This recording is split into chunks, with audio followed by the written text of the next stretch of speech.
Hello everyone, আমরা আমাদের আজকের এই ক্লাসে দেখব কিভাবে আমি আমার কম্পিউটারটাকে একটি লোকাল সার্ভারে ক্রিয়েট করতে পারি, কিভাবে একটা লোকাল সার্ভারে রূপান্তরিত করতে পারি।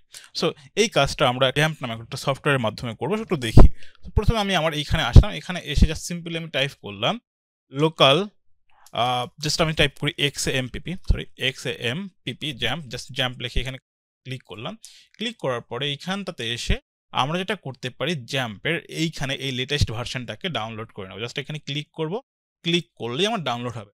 জাস্ট নেক্সট নেক্সট নেক্সট দিয়ে আপনি কি করবেন, এইটাকে জ্যাম্পটাকে ইনস্টল করে নেবেন।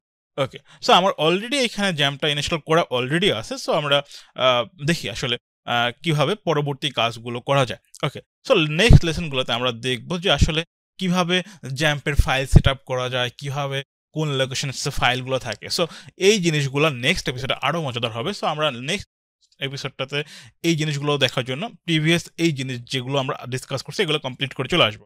ওকে, সো ওই অবধি সবাই ভালো থাকবেন। Tata, bye bye.